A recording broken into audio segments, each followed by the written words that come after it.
हम और आप सोशल मीडिया से बहुत ज़्यादा जुड़े हुए हैं। ज़्यादातर हर किसी के पास आजकल मोबाइल है, बड़ा वाला। तो social media, Facebook, Instagram, WhatsApp, YouTube या इस तरीके से ट्विटर, ये जो सोशल मीडिया के जो ज़राए हैं, इन तमाम ज़राए से हम और आप जुड़े हुए हैं। इन तमाम चीज़ों से हमारा और आपका बहुत ही ज़्यादा गहरा रिश्ता बन गया है। और आज पूरी दुनिया के अंदर अगर कोई काम हो तो फ़ौरन हमारे पास खबर आती है कि फ़लाँ जगह ऐसा मामला हुआ है, और बहुत जल्द लोगों को ये बात पहुंच जाती कि फ़लाँ जगह ये ऐसा मैटर चल रहा है। कहीं किसी जगह पे ज़लज़ला आ जाए तो 10 सेकंड या 1 मिनट के बाद हिंदुस्तान वाले को खबर कि तुर्की के अंदर ऐसा ज़लज़ला आया, अमेरिका में कुछ हुआ खबर, हिंदुस्तान में कुछ हुआ, अमेरिका वाले को 2 मिनट 1 मिनट में खबर। यानी बहुत तेज़ी के साथ सारे मामलात लोगों के पास पहुंच जाते हैं और पूरी खबर हो जाती है। सोशल मीडिया से ये भी बात हमें और आपको मालूम हुई है कि आज पूरी दुनिया के अंदर मुसलमानों के ऊपर सबसे ज़्यादा दूसरों की नज़र लगी हुई है। मुसलमानों की इबादत गाहों में, मस्जिदों पे, मदरसों पे और मुसलमान बहनों और बेटियों पे सबसे ज़्यादा पूरी दुनिया की नज़र लगी हुई है कि किसी भी तरीके से इस कौम को बर्बाद किया जाए। सबसे ज़्यादा आप देखें, हिंदुस्तान के अंदर भी सारी प्लानिंग सिर्फ मुसलमानों के ताल्लुक से हो रही है। सारी प्लानिंग, मस्जिदों को लेकर के भी प्लानिंग की जा रही है।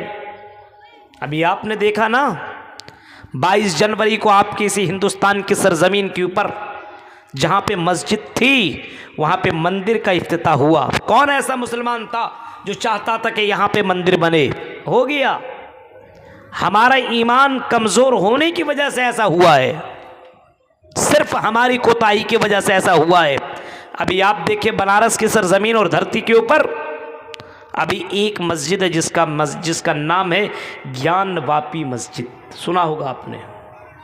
उस मस्जिद का भी मामला कोर्ट के अंदर चल रहा है और मुसलमानों की जितने भी वकील ने केस दर्ज किया है उन तमाम केस को रिजेक्ट किया जा चुका है और बहुत जल्द गैरों के हक में बाकायदा उस मस्जिद को भी उनके हक में देने की बात हो रही है और बहुत जल्द उसको मुनहदिम करके फिर से मंदिर की तामीर होने की बात हो रही है। ये मुसलमानों को दर्द और तकलीफ़ देने की बात नहीं है, ये मुसलमानों को चोट पहुंचाने वाली बात नहीं है।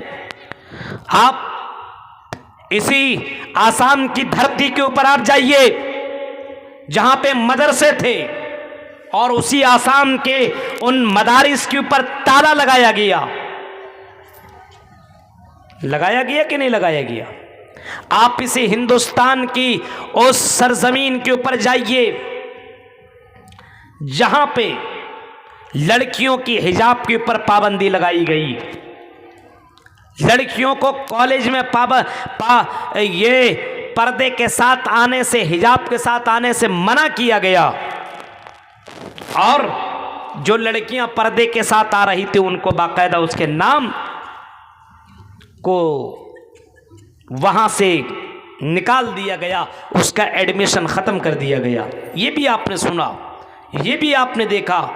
कुर्बान जाऊं ऐसी लड़कियों पे जिन्होंने ऐसे मौके पे कहा था हम यूनिवर्सिटी तो छोड़ सकते हैं, हम कॉलेज तो छोड़ सकते हैं, लेकिन हम हिजाब नहीं छोड़ सकते। ऐसी भी लड़कियां हिंदुस्तान की धरती पर आज भी है। ऐसी भी लड़कियां आपके कानों में वो भी खबर आई होगी, मस्जिद अक्सा की खबर आपको भी पहुंची हुई होगी। मस्जिद अक्सा, जिस मस्जिद की ज़ियारत जनाब मोहम्मद रसूलुल्लाह ने करने का हुक्म दिया है, जहाँ पे नमाज पढ़ने का सवाब हिंदुस्तान के मुकाबले में 500 गुना ज़्यादा है। कोई हिंदुस्तान में 500 मरतबा नमाज पढ़े और मस्जिद अक्सा में 1 मरतबा नमाज पढ़े तो दोनों की नमाज में इतना अंतर है, इतना फ़र्क है कि 500 मरतबा नमाज इंडिया में पढ़े और बैतुल मक़दिस में 1 मरतबा पढ़ ले बराबर है। जिस मस्जिद का नाम अल्लाह के नबी ने बाकायदा लिया है और जिस मस्जिद अक्सा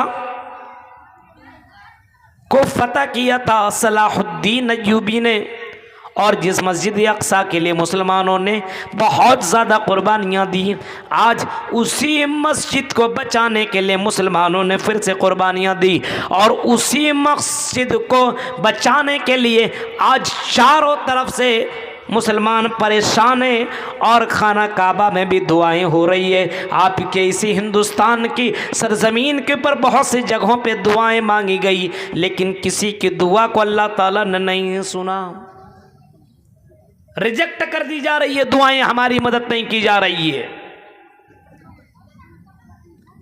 आप देखिए सोशल मीडिया के ऊपर फ़लस्तीन के लिए कितने मुसलमान भाइयों, बहनों और बेटों और बेटियों ने अपनी जानें कुर्बान की।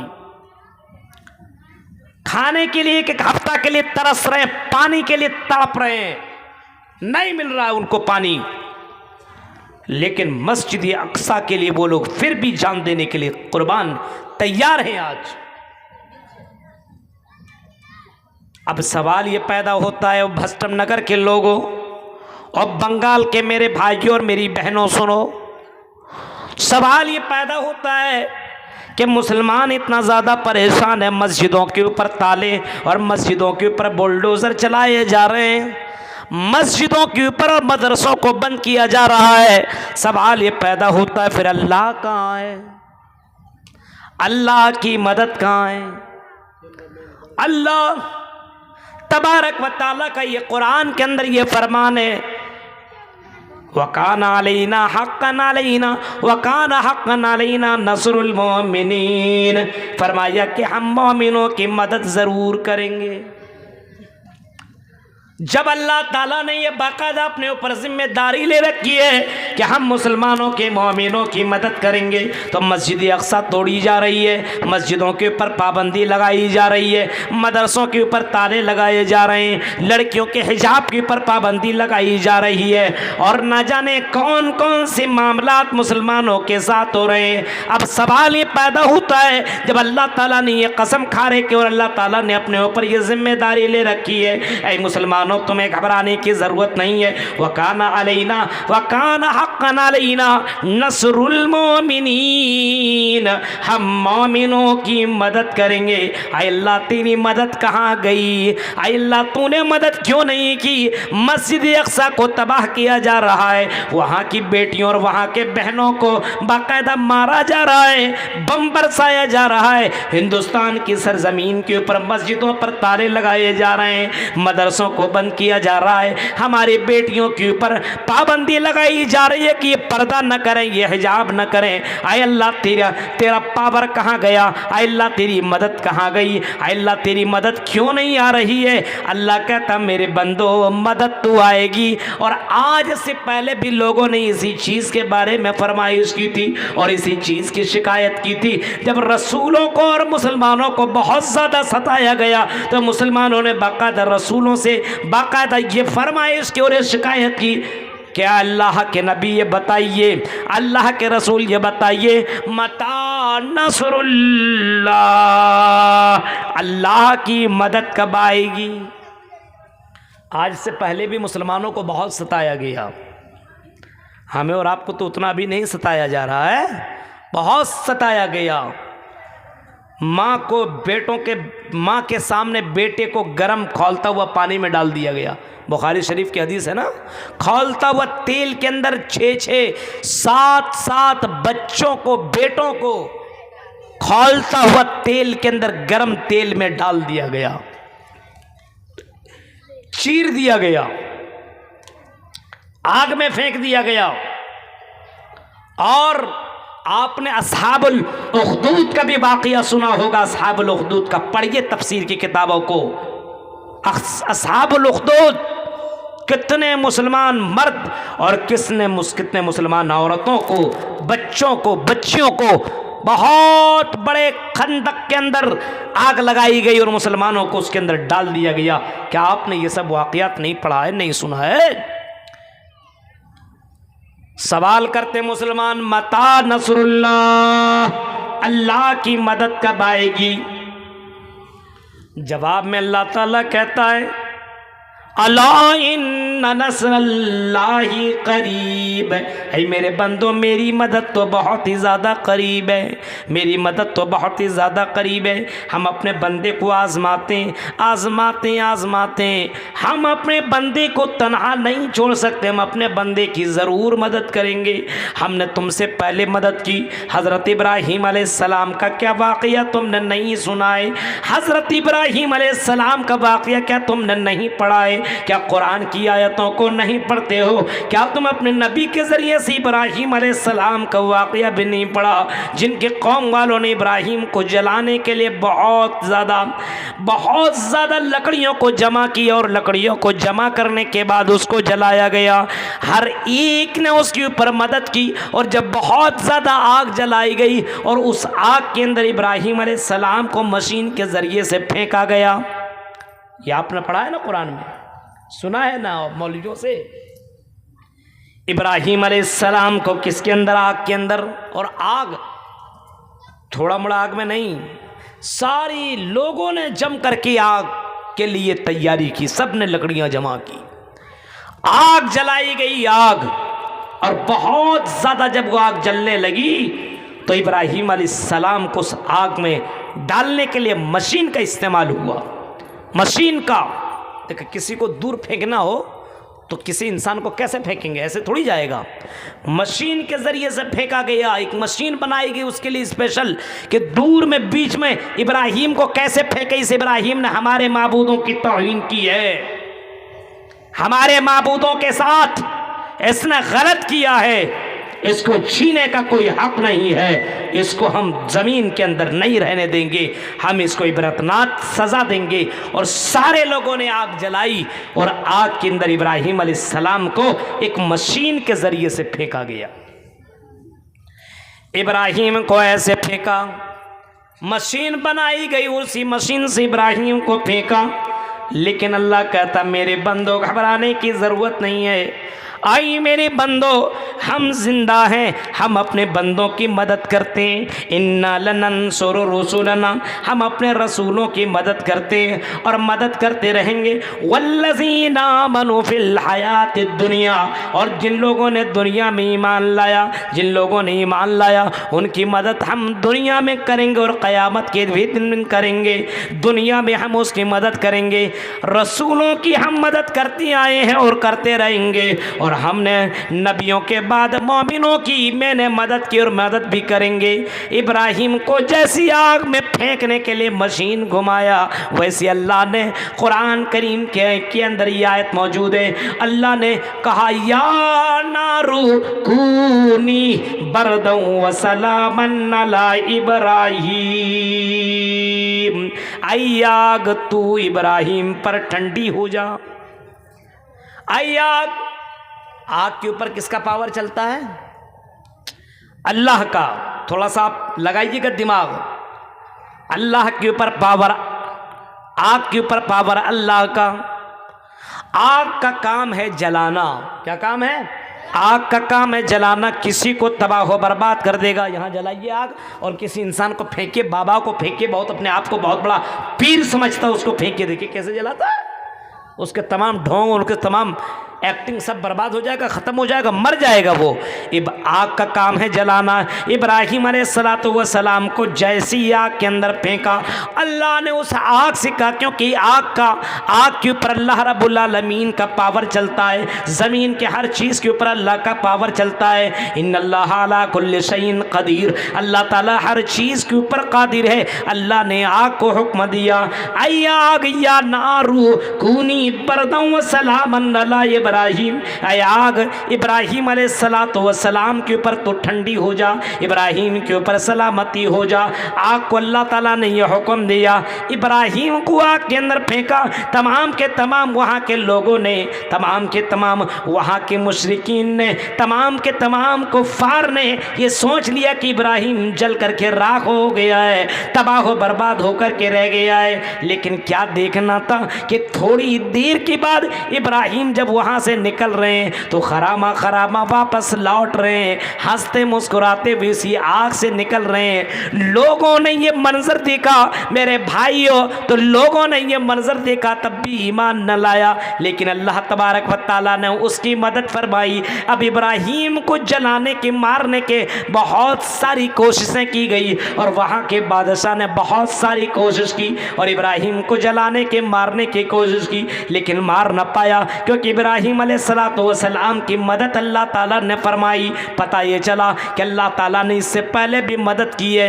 इब्राहीम अलैहिस्सलाम के बाद अगर आप जनाबे मोहम्मद रसूलुल्लाह की जीवनी देखेंगे तो नबी अकरम सल्लल्लाहु अलैहि वसल्लम की ज़िंदगी में सबसे पहले जंग जो लड़ी गई उस जंग का नाम है जंगे बदर। कौन सा जंग है? जंगी बदर।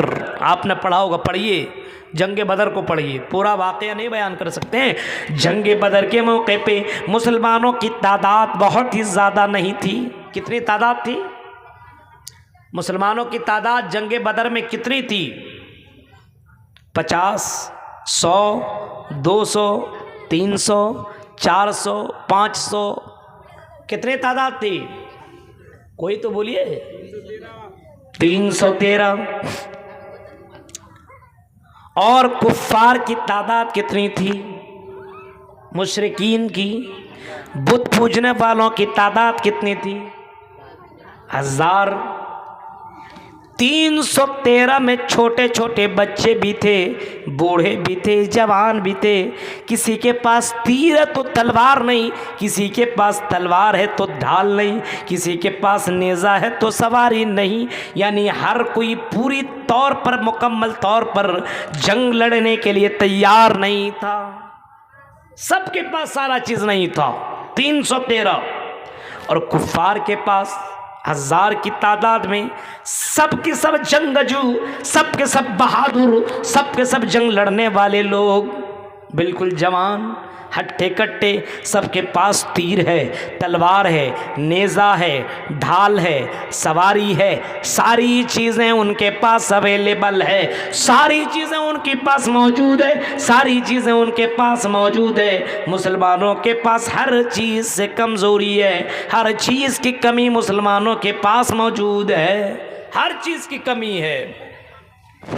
नबी अकरम सल्लल्लाहु अलैहि वसल्लम ने जब मुसलमानों की तादाद को देखा, सुनिए मुसलमानों, गौर से सुनो, मुसलमानों की तादाद को देखा 313 और कुफ्फार को देखा कि 1000 से ज़ायद है। 1000 की तादाद में अल्लाह के नबी अकरम सल्लल्लाहु अलैहि वसल्लम सजदे में गए और सजदे में जाने के बाद अल्लाह के नबी ने अल्लाह रब्बुल आलमीन से दुआ मांगी, अल्लाहुम्मा अल्लाहुम्मा इन तुहलिक हाज़िल हिसाबा ला तुअबद फिल अर्ज़ मिन अहलिल इस्लाम, मिन अहलिल इस्लाम ला तुअबद फिल अर्ज़। अल्लाह, ये छोटी सी जमात, ये छोटी सी जमात 313 की जो जमात नजर आ रही है, अगर ये छोटी सी जमात अगर शिकस्त खा गई, ये छोटी सी जमात अगर हार गई, ये छोटी सी जमात अगर ख़त्म हो गई, अगर ये छोटी सी जमात तबाह बर्बाद हो गई, तो आई अल्लाह, ज़मीन पर तेरा नाम लेने वाला कोई बाकी ना होगा। ज़मीन के ऊपर तेरा नाम लेने वाला, तेरी इबादत करने वाला, तेरा पूजा करने वाला, तेरी भक्ति करने वाला ज़मीन में कोई बाकी ना होगा। आय अल्लाह, आज के दिन मुसलमान फतह किसी तरह पाले, इनको शिकस्त होने मत देना। आय अल्लाह मदद फरमा, आय अल्लाह मदद फरमा, आय अल्लाह मदद फरमा। अल्लाह ताला ने अपने बंदे की सुन ली, मोहम्मद रसूलुल्लाह की इस दुआ को रिजेक्ट न किया बल्कि एक्सेप्ट कर लिया, और अल्लाह ताला ने उसी वक्त 1000 फरिश्तों को लड़ने के लिए भेज दिया। कितने फरिश्तों को? 1000 फरिश्तों को। इज़ तस्तगीसून रब्बकुम फस्तजाब लकुम अन्नी मुमिद्दुकुम बिअल्फिन मिनल मलाइकति मुर्दिफीन। अल्लाह ताला ने 1000 फरिश्तों को भेजा। फरिश्ते का पावर मालूम है, जमीन पर मारे तो जमीन क्या हो जाएगा, रेजा रेजा, जमीन फट जाएगा। इतनी ताकत है फरिश्ते के पास। एक फरिश्ता अगर मार दे, एक फरिश्ता। अल्लाह के नबी सल्लल्लाहु अलैहि वसल्लम ने जब पहली मर्तबा हजरत जिब्राइल को असल शक्ल में देखा, पहली मर्तबा, कहां पे, गारे हिरा के अंदर, जब कुरान की जो आयत उतरी है ना, कहां उतरी है, कौन जगह, हिरा पहाड़ में। हाँ, दो पहाड़ का नाम है ना, गारे सौर और गारे हिरा। कुरान की ये 5 आयतें कहाँ होते। इस्लामिक जनरल नॉलेज तो मालूम होना चाहिए थोड़ा थोड़ा, ये सब तो इसके लिए मुफ्ती और आलिम और अल्लामा और मौलाना बनने की ज़रूरत नहीं है, इतना तो जानना चाहिए हर किसी को। 5 आयतें जहाँ पे उतरी, उसी जगह पे अल्लाह के नबी अकरम सल्लल्लाहु अलैहि वसल्लम ने हज़रत जिब्राइल अमीन को पहली मर्तबा जब देखा असल शक्ल में, इब्राहीम अलैहिस्सलाम, अल्लाह के नबी ने जिब्राइल को देखा बैठे हुए और इतने बड़े हैं, आसमान तक नज़र आ रहे हैं, इतने बड़े, इतने ज़बरदस्त नज़र आ रहे हैं। अल्लाह के नबी सल्लल्लाहु अलैहि वसल्लम ने जब हज़रत जिब्राइल को देखा तो देख करके डर गए और घर आए और बीबी से कहा, ओ हमको जल्दी से कंबल उड़ाओ, चादर उड़ाओ, मर जाऊंगा, नहीं बचूंगा, इतना डेंजर चीज़ देख के आया हूँ, इतना हैबतनाक। हाँ, इसी वजह से आप देखिए, जब इंसान जो काफिर होता, काफिर जब उसकी मौत आती है तो जब फरिश्ता को देखता तो देख करके उसकी लैट्रिन हो जाती है। आपने देखा है, सुना है, हदीस के अंदर बाकायदा ये मौजूद है। इतना डेंजर फरिश्ता होता है, उस डेंजर फरिश्ता को इंसान जब देख लेता है आखिरी वक्त में, तो इंसान की लैट्रिन और बाथरूम हो जाता है, इंसान का पेशाब और पाखाना तक निकल जाता है। इतना ज़्यादा उस फरिश्ते को देखने के बाद आदमी डर जाता है। आपने ये मंजर सुना है और हदीसों के अंदर ये मंजर मौजूद है। एक एक फरिश्ता इतना ताकतवर है कि जमीन के ऊपर मार दे तो जमीन रेजा रेजा हो जाए, जमीन चकनाचूर हो जाए। इतना पावरफुल अल्लाह ताला ने 1000 फरिश्तों को भेजा और 1000 फरिश्ते के जरिए से अल्लाह ने मदद फरमाई और मुसलमान जीत गए और कुफार हार गए। पता क्या चला, अल्लाह ताला के यहाँ क्वालिटी देखी जाती, क्वांटिटी नहीं। अल्लाह की यहाँ तादाद नहीं देखी जाती, तुम तादाद में कितने हो। मुसलमानों, तुम्हारी तादाद जितने भी हो, क्वालिटी अपने अंदर पैदा करो। क्वांटिटी नहीं चाहिए, क्वालिटी चाहिए।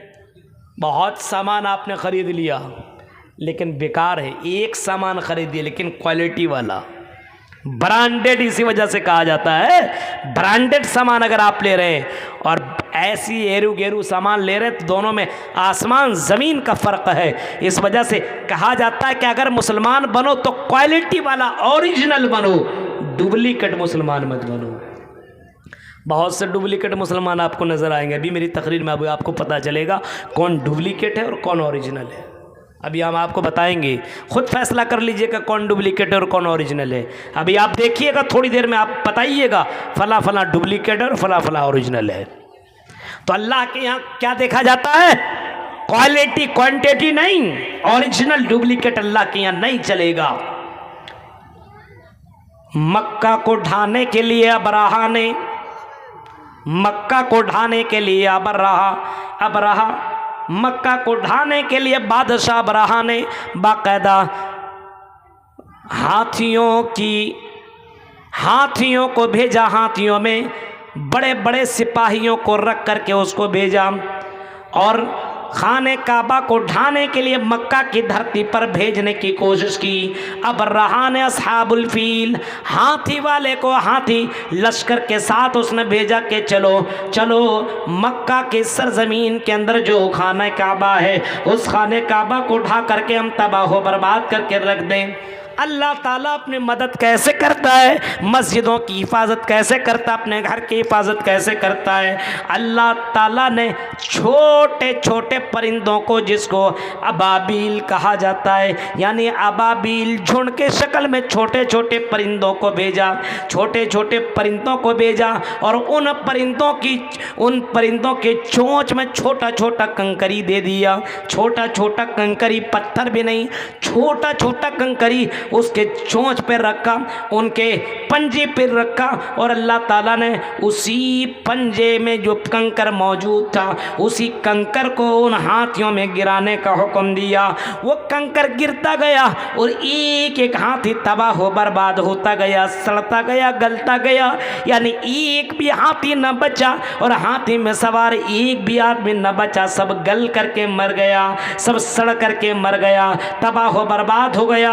अल्लाह ताला ने खाने काबा की हिफाजत फरमाई, अल्लाह ने मुसलमानों की हिफाजत फरमाई, अल्लाह ताला ने नबी की हिफाजत फरमाई। पता ही चला आज भी अल्लाह ताला हमारी हिफाजत करेगा, आज भी हमारी मदद करेगा, लेकिन शर्त क्या है? फरमाया शर्त ये है कि मोमिन बन जाओ। वला तहिनु वला तहज़नु व अंतुमुल अ'लौना इन कुंतुम मोमिनीन। आई मोमिनो, गम न करो, मायूस न हो, हम तुम्हें सरबलंदी देंगे, हम तुम्हें हुकूमत देंगे, हम तुम्हें इज्जत देंगे, हम तुम्हारी ज़िंदगी से डर को ख़त्म करेंगे। शर्त यह कि इनकुन तुम मोमिनीन, मोमिन बन जाओ। शर्त यह है कि अल्लाह से डरने वाले बन जाओ। शर्त यह कि अल्लाह पर ईमान लाने वाले बन जाओ। शर्त यह है कि अल्लाह पर भरोसा करने वाले बन जाओ। शर्त यह है कि अल्लाह के सामने झुकने वाले बन जाओ, अल्लाह की इबादत करने वाले बन जाओ। गैरों की इबादत करना छोड़ दो, मज़ारों, कब्रों, वलियों, बुज़ुर्गों के सामने जाना छोड़ दो, इन कब्रों की दरगाहों के चक्कर लगाना छोड़ दो।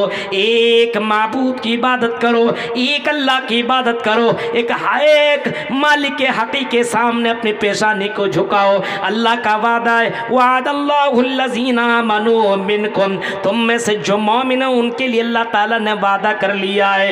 उनसे अल्लाह ताला का वादा है, आई मोमिनो सुनो, वअदल्लाहुल्लज़ीना आमनू, जिन लोगों ने ईमान लाया उनसे अल्लाह ताला ने वादा किया है। और अल्लाह का वादा हमारी तरह झूठ नहीं हो सकता, अल्लाह का वादा सच है। ऐ मेरे मोमिन बंदो, हम तुम्हें हुकूमत देंगे, हम तुम्हें रुसवाई से बचाएंगे, हम तुम्हें इज्जत देंगे। इसी सरजमीन हिंद के अंदर, इसी हिंदुस्तान की ज़मीन के ऊपर अल्लाह ताला ने मुसलमानों को हुकूमत दी, और मुसलमानों ने 800 साल तक हुकूमत की है मेरे भाइयों। 1 साल नहीं, 2 साल नहीं, 100 साल नहीं, 200 साल नहीं, 800 साल तक मुसलमानों ने इसी सरजमीन हिंद के अंदर हुकूमत की है। आई मुसलमानों, तुम्हें हुकूमत मिलेगी, तुम्हें सरबलंदी मिलेगी, तुम्हें कुर्सी मिलेगी, अल्लाह ताला तुम्हें कुर्सी अता करेगा, इज्जत देगा, तुम्हें इज्जत से नवाजेगा। शर्त यह कि इन कुंतुम मोमिनीन, मोमिन बन जाओ। अब सवाल ये होता है कि हम मोमिन हैं? अपने आप को चेक कीजिए, मोमिन है? हम और आप मोमिन हैं? क्या एक मुसलमान अल्लाह को छोड़ करके गैरों पे भरोसा कर सकता है? जवाब आएगा नहीं। लेकिन फिर गैरों पे भरोसा क्यों है? क्यों आज कब्रों और मज़ारों पे चादरें चढ़ाई जा रही है? क्यों इन पीरों से मांगा जा रहा है? क्यों इन कब्रों के पास जाकर के माथा टेका जा रहा है? क्यों इनसे बेटा बेटी मांगा जा रहा है? क्यों इनको इज्जत और जिल्लत के मालिक समझा जा रहा है? ओ मेरे भाइयों, तुम्हारे इसी बंगाल की धरती के ऊपर बहुत से कठमुल्ला तुम्हें मिलेंगे, बहुत से पीर तुम्हें मिलेंगे जो अपने आप को रब का दावा ठोंकते हैं, और मेरे दरबार में हम तुम्हें बेटा देंगे, हम तुम्हें बेटी देंगे, हम तुम्हें कुर्सी देंगे, हम तुम्हें विनर बनाएंगे, हम तुम्हें जीत दिलवाएंगे, हम तुम्हारी दुकान की बरकत दिलवाएंगे। मेरे भाइयों, ऐसे ढकोसले बाबा तुम्हें मिलेंगे। अल्लाह की कसम, अल्लाह कहता है ये सब के सब झूठे हैं, ये सब के सब मक्कार हैं, ये सब के सब बेकार हैं, ये सब के सब गद्दार हैं, ये सब के सब लाचार हैं, सब के सब मजबूर, ये तुम्हें कुछ नहीं दे सकते। ज़ौफ़त तालिब वल मतलूब, मांगने वाला भी कमज़ोर। और जिन बाबाओं से, जिन कब्रों वालों से, जिन मज़ारों से तुम मांग रहे हो, ये सारे के सारे कमज़ोर हैं, ये तुम्हें कुछ भी नहीं दे सकते हैं। इनको इतना भी पता नहीं है, वमा यशऊरून अय्यान युबासून, इन्हें इतना भी पता नहीं दोबारा कब्र से ये जिंदा कब किया जाएगा। इनको इतना भी पता नहीं कि दोबारा कब्र से कब उठाए जाएंगे, लेकिन फिर भी कहते हैं आ जाओ मेरे पास, सारे मसले का हल है। बेटा बेटी नहीं हो रहा, चलो फला बाबा के पास चल गया है। आज बहुत से मुसलमान कमजोर दिल वाले, और ज्यादातर लड़कियां इस मामले में कमजोर हैं, ज्यादातर। अल्लाह की कसम सुनो, ये इतना बड़ा गुनाह है, इतना बड़ा गुनाह है कि सर जमीन के अंदर इससे बढ़कर के कोई गुनाह है ही। अल्लाह को छोड़ करके बेटा बेटी मांगने वालों, कब्रों में सजदा करने वालों, अल्लाह की कसम इससे बढ़ करके रोई जमीन के ऊपर कोई जुर्म नहीं हो सकता, कोई गुनाह नहीं हो सकता। क्योंकि अल्लाह के नबी से कभी किसी ने सवाल किया था, अय्यु ज़म्बी आज़म इंदल्लाह, अल्लाह की नज़र में सबसे बड़ा गुनाह, सबसे बड़ा जुर्म, सबसे बड़ा पाप अल्लाह की दृष्टि में, अल्लाह की नज़र में, अल्लाह की यहाँ कौन सा गुनाह है? तो उस वक्त अल्लाह के नबी जनाब मोहम्मद रसूलुल्लाह ने जो जवाब दिया था, वो जवाब ये था, अन तजअल लिल्लाहि निद्दन व हुवा खलक़का, सबसे बड़ा गुनाह ये है कि तुम अल्लाह के साथ किसी और को शरीक करो। सबसे बड़ा गुनाह कौन सा है? अल्लाह के अलावा किसी और को पार्टनर बनाओ। ये भी रोजी रोटी दे सकता तो ये भी दे सकता है, बेटा अल्लाह भी दे सकता तो बेटा पीर भी दे सकता है ना। आज बहुत से मुसलमान, बहुत से मुसलमान इसी में तो डूबा हुआ है। आपने अपने दुकानों में पीरों की तावीज़ को लटकाने वालों सुनो, ये तावीज़ लटकाने वालों, फला बाबा का तावीज़ लटका लो, रोजी रोटी में बरकत होगी, खाक बरकत होगी। अगर बरकत होती तो यही बाबा अपने अपनी दुकानों में कई तावीज़ लटका लेते, तुम्हारे मोहताज न बनते। 100-100 200-200 रुपया, 300 रुपया तुमसे न लूटते। ये लुटोरे, ये लूटने वाले बाबाएं, अल्लाह के कसम ये तुम्हें कुछ भी नहीं दे सकते हैं। जिनके ऊपर तुम भरोसा करते हो, ये अल्लाह के कसम सबसे बड़े मक्कार हैं। इनके पीछे भागने की तुम्हें ज़रूरत नहीं है, इनके पीछे जाने की ज़रूरत नहीं है। अल्लाह की नज़र में सबसे बड़ा गुनाह है कि इंसान अल्लाह को छोड़ करके किसी और को अल्लाह का दर्जा दे दे। ये भी दे सकता, ये भी दे सकता, ये भी इज़्ज़त का मालिक, ये भी इज़्ज़त का मालिक, ये भी बेटा बेटी का मालिक, ये भी बेटा बेटी का मालिक। बीमार पड़ा तो धागा बांध दिया, बीमार पड़ा तो तावीज़ लटका दिया। सवाल करो, तुमने ये तावीज़ क्यों लटकाया, तुमने ये धागा क्यों बांधा? जवाब में कहता, मौलवी साहब ये तावीज़ मुसीबतों से बचाएगा, डायन और भूत से बचाएगा, ये धागा इंसान को बीमारियों से दूर रखेगा। मेरे भाइयों, ये धागा के इस बात के ऊपर दलील है कि अल्लाह के बराबर तुमने इसको बता दिया, इसको बना दिया है। अल्लाह बीमारियों को दूर करने वाला है। अल्लाह के नबी ने फरमाया, अगर घर से कोई बच्चा निकलता हो तो उस बच्चे को फला फला सूरतें दम करके भेजो, फला फला आयतें पढ़ करके जाने के लिए बोलो, फला फला आयतें, फला फला सूरतें उसको पढ़ करके जाने के लिए निकलने के लिए बोलो। किसी जिन और भूत का उसके ऊपर असर ना होगा।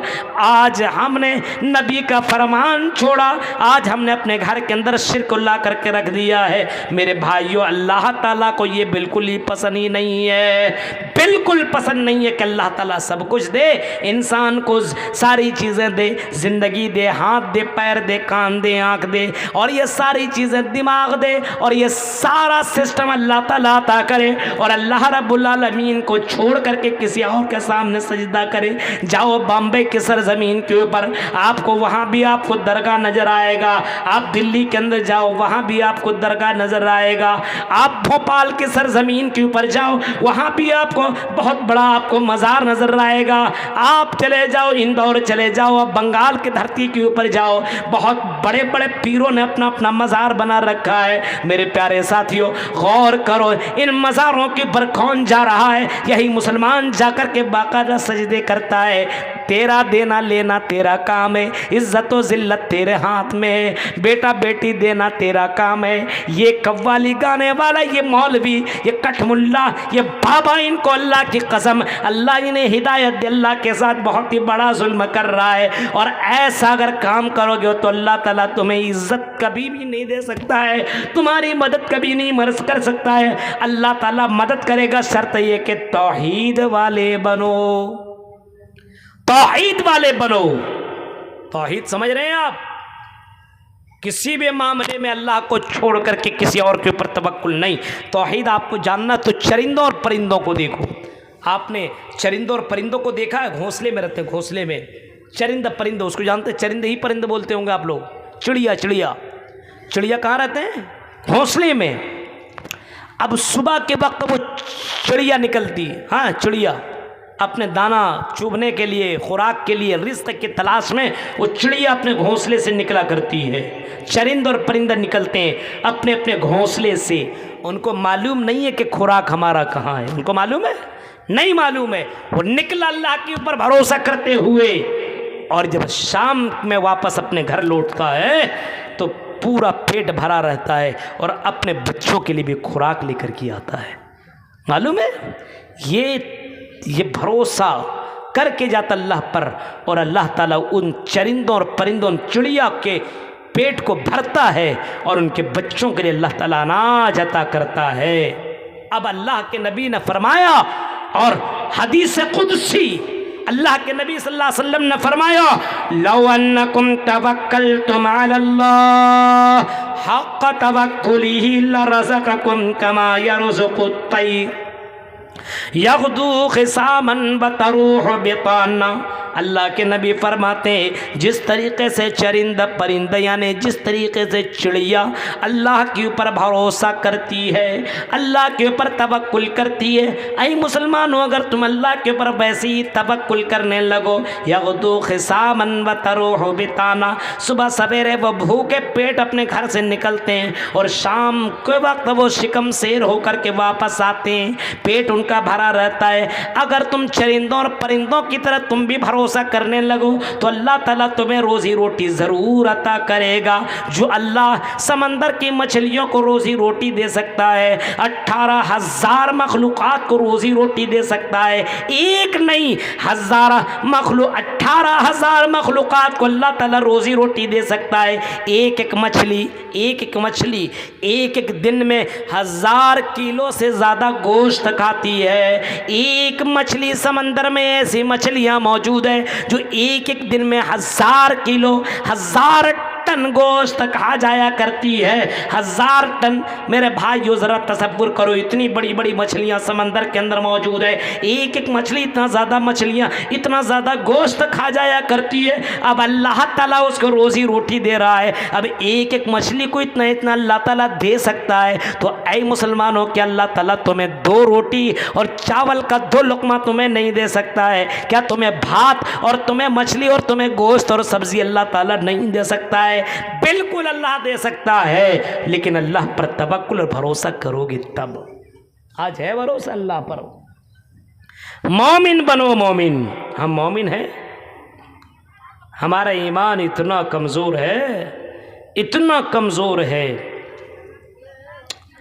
कि आज छोटी छोटी चीज़ों में हम अपने आप को बेच देते हैं।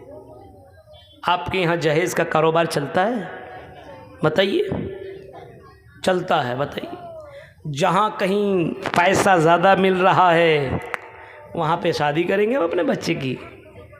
दीनदार बच्ची मिल रही है, लड़की मिल रही है, गरीब घराने की है, लेकिन देने की ताकत नहीं है, कम दे सकता है। अच्छी लड़की है, सुंदर लड़की है, हाँ, लेकिन दूसरी जगह पे उतनी अच्छी नहीं है, लेकिन पैसे वाला मालदार है, तो क्या करते हैं, ईमान देख रहे हैं, ईमान वहाँ नहीं करेंगे, उस अमीर के यहाँ करेंगे। गरीब बच्चे को छोड़ दिया, बच्ची को दीनदार थी, अच्छी थी, लेकिन पैसे वाले नहीं थी, पैसे वाले के पास भाग के अपने ईमान को बेच दिया। ऐसे हैं आज, चंद पैसों में, चंद टकों के बदले अपने ईमान को बदलने वाले लोग आज मौजूद हैं। चंद पैसे के बदले में अपने आप को बदलने वाले मौजूद हैं और कहते मौलाना अल्लाह की मदद क्यों नहीं आ रही है, अल्लाह हमारी मदद क्यों नहीं कर रहा है। इन बेईमानों के ऊपर अल्लाह की मदद करे तो कैसे अल्लाह मदद करे। कौन कौन बेईमान है समझ जाओ, हमें बोलने की ज़रूरत नहीं है। कौन अपने आप को बेच रहा है, अपने ईमान को चंद पैसों में। बंगाल के अंदर इतने ज़्यादा प्रोग्राम होते हैं, इतने ज़्यादा जलसे होते हैं, लेकिन शादी ब्याह में देखो अल्लाह की कसम कितने रस्म और रवाज आपने यहाँ पे बना रखा है, कितने रस्मों को आपने जन्म दिया हुआ है जो इस्लाम में कहीं भी जिसका तसव्वुर नहीं है, वह आज बंगाल की धरती के ऊपर पाया जा रहा है। बताइए कौन सा रस्म यहाँ पे नहीं होता। जहेज का रस्म आपके यहाँ पाया जाता, मेहंदी का रस्म आपके यहाँ पाया जाता, बाराती का सिस्टम आपके यहाँ पाया जाता, लड़का और लड़कियों का आपस में तालमेल और दोनों का साथ में रहने का रस्म आपके यहाँ मिलता है। मेरे भाइयों ज़रा तसव्वुर करो और बताओ, क्या इसी को ईमान कहा जाता है, क्या इसी को मुसलमान कहा जाता है। अल्लाह की कसम हरगिज़ नहीं, बिल्कुल नहीं हो सकता है। एक मुसलमान इस तरीक़े से कभी नहीं हो सकता है, मुसलमान का ईमान कभी नहीं बिक सकता है। पता ये चला ये ओरिजिनल नहीं है, डुप्लीकेट मुसलमान है, इसी वजह से सब कुछ बेच रहा है। डुप्लीकेट मुसलमान है, सारी चीज़ों को बेच रहा है, डुप्लीकेट। हाँ, कितने मुसलमान हैं डुप्लीकेट। ईमान कैसा, अपने ईमान को मजबूत करो। हज़रत अब्दुल्ला इब्न उमर की ज़िंदगी को आपने पढ़ा होगा, हज़रत अब्दुल्ला इब्न उमर की ज़िंदगी को आपने पढ़ा होगा। हज़रत अब्दुल्ला इब्न उमर शिकार करने के लिए निकलते हैं, या ये कह लीजिए किसी सफ़र में निकलते हैं, और जंगल में हज़रत अब्दुल्ला इब्न उमर को भूख लग जाती है, प्यास लग जाती है। अब उनके पास खाने पीने का सामान नहीं है। हज़रत अब्दुल्ला इब्न उमर ने इधर उधर देखा, एक बकरी के ऊपर या बकरी के झुंड के ऊपर नज़र पड़ी, तो हज़रत अब्दुल्ला इब्न उमर ने सोचा चलो इसके चरवाहे के पास, इनके मालिक के पास चले जाते हैं और उनसे हम बकरी का दूध मांग करके पी लेते हैं। जब इनके सिपाही उनके पास पहुंचे, जब इनका नौकर उनके पास पहुंचा और कहता आई चरवाहा, आई बकरियां चराने वाला, ज़रा हमको एक बकरी दे दो, हमारा मालिक दूध पिएगा, दूध खाएगा। पी लो छोड़ो, खाएगा। आपके यहाँ तो बंगाल में सब खाया जाता है, पानी खाया जाता है, दूध खाया जाता है, चाय खाया जाता है, खाएगा समझ लो। दूध हमारा मालिक खाएगा, हमारा मालिक पिएगा, ज़रा हमको दूध दे दो। वो बकरी चला रहे वाला का दबक, हम नहीं दे सकते। बोला क्यों नहीं दे सकते भाई, हमारी ये बकरी हमारी नहीं है, हमारे मालिक की, हम बस चराते हैं, हम नहीं दे सकते हैं। हज़रत अब्दुल्ला इब्न उमर को ये ख़बर लगी तो वो भी आए और कहा कि चरवाहे ये बकरियां हमें दे दो, एक बकरी दे दो, एक, हम दूध भी पी लेंगे, ज़बह करके गोश्त भी खा लेंगे। तुमको कितना पैसा चाहिए, कितना दीनार और दिरहम चाहिए ये बोलो, हम तुम्हें दे देते हैं। मालिक को पता नहीं चलेगा कि तुमने बकरी बेची है। इतने हज़ार बकरियों में क्या पता चलेगा, एक बकरी दे दोगे तो किसको मालूम चलेगा, नहीं चलेगा। एक बकरी हमें दे दो, तुम ले लो पैसे दिनार और दिरहम और हमें बकरी दे दो, तुम भी खुश हम भी खुश।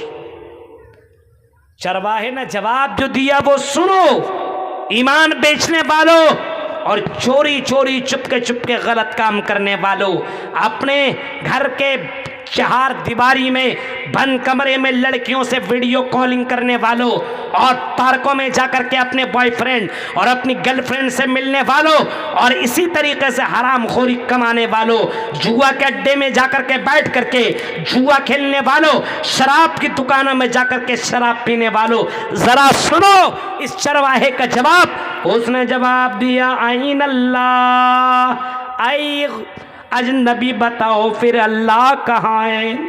आइन अल्लाह, बताओ अल्लाह कहाँ है? अल्लाह कहाँ है बताओ ज़रा, अल्लाह कहाँ है?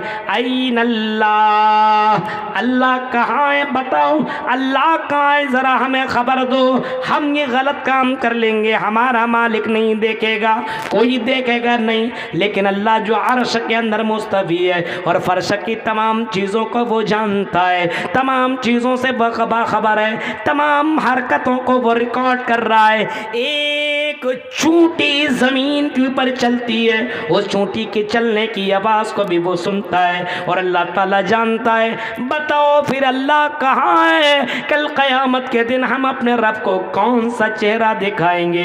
अपने रब को हम क्या जवाब देंगे? मेरे भाइयों, हज़रत अब्दुल्ला इब्न उमर को ये सुनना था कि हज़रत अब्दुल्ला इब्न उमर ने छोड़ दिया बकरी लेना और वापस मुड़े और दूसरे दिन अपने सिपाहियों को भेजा, जाओ ज़रा देखो उस गुलाम को लेकर के आओ, उस चरवाहे को लेकर के आओ और उसके मालिक को लेकर के आओ। उसके मालिक और चरवाहे को तलाश किया गया और तलाश करने के बाद आखिरकार मिल गया। दोनों को हज़रत अब्दुल्ला इब्न उमर के दरबार में पहुंचाया। हज़रत अब्दुल्ला इब्न उमर ने कहा, आई मालिक ज़रा इस गुलाम को तो बेच दो, हम इसको ख़रीद लेते हैं। कहा कि नहीं बेचेंगे, हम बहुत फ़ायदा होता है हमको, हम नहीं बेचेंगे।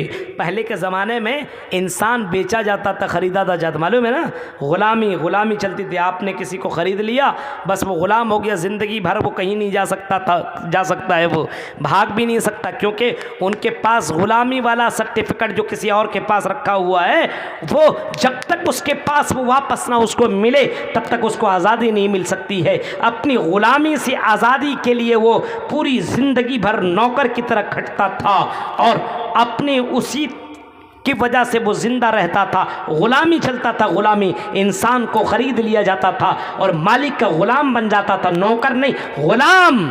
अब जिस वक्त मालिक कहे बैठ तो बैठ, जिस वक्त कहे खड़े हो तो खड़े हो, जिस वक्त इंसान वो मालिक जो कहे उसको करना पड़ेगा, उसको गुलाम रहता था। बहुत से मालिक इतने जाबिर और इतने जालिम किस्म के होते थे कि इंसान के ऊपर ऐसे ऐसे जुल्म ढाए हैं कि दास्तान आप पढ़ेंगे तो आपकी आंखों से आंसू निकलेंगे। मेरे भाइयों, इस्लाम आने के बाद इस गुलामी से इस्लाम ने लोगों को आज़ाद कर दिया, गुलामी से आज़ाद किया है। हज़रत अब्दुल्ला इब्न उमर कहते हैं, मालिक इस गुलाम को तो मुझे बेच दो। कितने में बेचोगे? वो तैयार नहीं हो रहा है। मान लो कि उसने कहा कि 1000 रुपया, 1000 रुपया हम तुम्हें देते हैं, हम तुम्हें दे दो। उस ज़माने में 1000 बहुत होता था। इसने कहा कि नहीं। हज़रत अब्दुल्ला इब्न उमर कहते हैं कि चलो 1000 नहीं 2000 दे दो, ले लो फिर भी तुम हमें ये ग़ुलाम दे दो। मिसाल के तौर पर मैं बता रहा हूँ, उस ज़माने में 2000 बहुत माने जाते थे, बहुत ज़्यादा कीमत उसको समझा जाता था, बहुत ही ज़्यादा। मान लीजिए आज के दौर में 1 करोड़ 2 करोड़, किसी को बता दो 1 करोड़ दे दो तो अपने बीवी दे देगा, बस लो इस मुसीबत को। ऐसे भी लोग मौजूद हैं। 1 करोड़ हमें मिल रहा है, इतना पैसा देखा उसने तो उसने कहा कि चलो ठीक है, मेरा ग़ुलाम तुम ले लो। बेच दिया उसने। हज़रत अब्दुल्ला इब्न उमर ने ग़ुलाम को ख़रीदने के बाद, मालिक चले जाने के बाद ग़ुलाम को बुलाया और कहा, ग़ुलाम हम तुम्हें आज आज़ाद करते हैं, हम तुम्हें ग़ुलाम नहीं रखेंगे, हम तुम्हें अपना ग़ुलाम नहीं बनाएंगे, हम तुम्हें आज आज़ाद करते हैं। और अब ग़ुलाम सुनो, चरवाहे सुनो, अगर तुमको हमने आज ख़रीद करके हमने आज़ादी दी है, इसकी सबसे बड़ी वजह यह है कि तुमने वो जुमला बोला था आइन अल्लाह, अल्लाह कहाँ है। इसी एक जुमले ने तुम्हें दुनिया के ग़ुलामी से आज़ाद दे दी। अगर इसी जुमले के ऊपर तुम जिंदा रहे, बरकरार रहे और इसी के ऊपर तुम्हारी मौत हो गई तो तुम जहन्नम की आग से भी आज़ाद कर दिए जाओगे, जहन्नम की आग से भी बचा दिए जाओगे। एक जुमले ने तुम्हें दुनिया के ग़ुलामी से बचा लिया। इसी जुमले पर अगर जिंदा रहे कि अल्लाह कहाँ है तो तुम आखिरत में मरने के बाद जहन्नम से बचा लिए जाओगे। आज मुसलमानों के पास इसी चीज़ की कमी है। आज इंसान से डरता है लेकिन अल्लाह से नहीं डरता है। अल्लाह से डरता है? नहीं डरता है। अगर अल्लाह से डरता होता तो ये मुसलमान लड़कियां इंस्टाग्राम के ऊपर अपनी वीडियो ना छोड़ती। अगर अल्लाह से डरा होता तो फेसबुक के ऊपर अपनी अपनी वीडियो वायरल न करती, स्टेटस गाने न लगाती, अपने बाल और अपने जिस्म को न दिखाती। ये मुसलमान लड़के अल्लाह के कसम होटलों में, पार्कों में, कॉलेजों में और ना जाने किन किन जगहों में गलत काम करते हुए जो तुम्हें नजर आते हैं। अगर अल्लाह की ज़ात के ऊपर ईमान होता और भरोसा होता और अल्लाह की से जैसा डर है वैसा डर होता तो अल्लाह की कसम ये बाज़ार में जो गलत करने वाले लोग मौजूद हैं, जो शराब पीने वाले लोग मौजूद हैं, जो जुआ खेलने वाले मौजूद हैं, ये आपको मुसलमानों में नज़र नहीं आता। पता ये चला कि आज मुसलमानों के पास ईमान की कमी है, यानी अल्लाह से नहीं डर रहा है, इंसान से डरता है, अल्लाह से नहीं डरता है, अल्लाह से नहीं डरता है। जाइए कलकत्ता, पार्कों में अगर कभी जाने के इत्तेफाक हो तो आपको लगेगा मुसलमान लड़की निकाब पहन कर की आती है और पार्क में गई तो निकाब उतारी और जींस और टी शर्ट में हाजिर। अभी शरीफ बन रही थी, अब शैतान की अम्मा दिखती है। ऐसी भी लड़कियां मौजूद है, बताइए। और बाद में पता चलेगा वहां पे निकलने के बाद क्या नाम है फातिमा, क्या नाम है सुमैया, क्या नाम है कुलसूम, क्या नाम है ज़ैनब। वही लड़की किसी गैर मर्द के साथ बाकायदा सबके बीच में इंजॉय करते हुए और अपने बॉयफ्रेंड के बाहों में जाकर के गलत काम करती हुई नजर आती है और नाम बोलती सुमैया, फातिमा, कुलसूम। ऐसी लड़कियां जमीन के ऊपर रहेगी तो अल्लाह की मदद कैसी आएगी बताओ। अल्लाह से डर नहीं है, माँ बाप से डर है। होटलों के अंदर मुसलमान लड़कियों की लिस्ट देखो, ओयो होटल में जो कि उरियानियत और गलत काम के लिए जिन होटल को खोला गया है उनके अंदर सबसे फहरिस्त में नंबर 1 ओयो होटल आता है। उस होटल के अंदर कितने मुसलमान लड़कियां अपने जिस्म को बेचती हुई नजर आती है। जाओ तो सही और हकीकत को पता चलो, आपको पता चलेगा ये मुसलमान नाम के हैं। अल्लाह की कसम इस्लाम के नाम पर ये कलंक है, तब पता चलेगा आपको। कहते मौलवी साहब अल्लाह की मदद नहीं आ रही है, अल्लाह की मदद ईमान है नहीं। शौहरों के साथ गद्दारी करने वाली कितनी लड़कियां मौजूद हैं। शौहर कमाने के लिए दिल्ली, मुंबई, कलकत्ता गया, उसकी बीवी किसी और के साथ एंजॉय करते हुए नजर आती है, किसी और के साथ घूमते हुए नजर आती है, किसी और के साथ होटलों में चाय पीते हुए नजर आती है। बहुत सारी लड़कियां तुम्हें नजर आएंगी, बहुत सारी लड़कियां इधर आपके मालदा और फरक्का की लड़कियां कलकत्ता में पढ़ती हैं, लेकिन उनकी खबरें हमें अभी मिलती है कि फलां लड़की हाजी साहब की बेटी थी, फलां लड़की बड़ी दीनदार घराने की बेटी थी, गई कलकत्ता पढ़ने लेकिन वहां पे किसी हिंदू लड़के से उनका इश्क हो गया, प्यार हो गया। अब वो हाजी साहब का भी वो नाम बदनाम कर रही है और कह रही है कुछ भी हो जाए हम इसी हिंदू लड़की के साथ निकाह करेंगे, हम इसी हिंदू लड़की के साथ हम अपना विवाह करेंगे। घर नहीं जा सकते, मरना गवारा है, लेकिन हम ये छोड़ना गवारा नहीं कर सकते। आपके मालदा की सरजमीन की ये वाक़ियात मैं बता रहा हूँ मेरे भाइयों, कहीं और दूर की बात नहीं है। तसव्वुर करो आपने अपने बेटियों को कौन सी तालीम दी है। पढ़ने भेजा, कुछ और पढ़ने लगती है। आपने लड़कों को पढ़ने बेड़ा कुछ और पढ़, ये मुसलमान है क्या? मक्का क्या मालदा की सरजमीन के ऊपर क्या इस्लाम का कानून नाफिज इस्लाम इन मर्दों के ऊपर और इन औरतों के ऊपर नहीं होता? आपके इसी सरजमीन के ऊपर चले जाइए आप, दार्जिलिंग कितना दूर है आपको पता है? दार्जिलिंग जाएंगे तो कितने पे डार्लिंग आपको नजर आएंगे।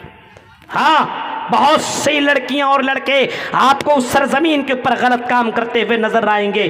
अल्लाह की कसम आप बेशर्म हो, आप अपने आप के ऊपर सोचने पे मजबूर हो जाएंगे कि इस्लाम कहां था और इस्लाम कहां पहुंच गया। आज मुसलमानों ने अपने पैरों पे कुल्हाड़ी मारी है, अपने पैरों पे कुल्हाड़ी मारी है। जो नौजवान अपनी नजरें देखना गवारा नहीं करता था, वो मुसलमान लड़का कई लड़कियों के साथ रात गुजारता है होटलों में। ये मुसलमान है जिन्हें देख के शर्माए यहूद।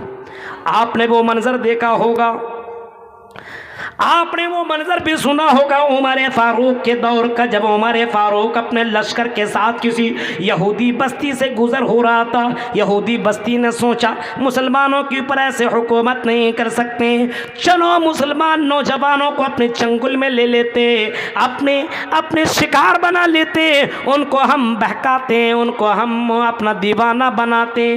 किसी ने पूछा कैसे? जवाब में आया कि अपनी अपनी खूबसूरत सुंदर बेटियों को, बहनों को बाहर करो, रास्ते में खड़ा करो, उरिया लिबास पहनाओ, उसको छोटा छोटा ड्रेस उनको दो, उनके जिस्म को दिखना चाहिए ताकि मुसलमान मर्दों की नज़र जब इन लड़कियों के ऊपर पड़े तो मुसलमान लड़का इनके ऊपर फिसल जाएगा, और जब इनके ऊपर फिसलेगा तो हम मुसलमानों के ऊपर हुकूमत कर लेंगे, मुसलमानों को शिकस्त दे देंगे।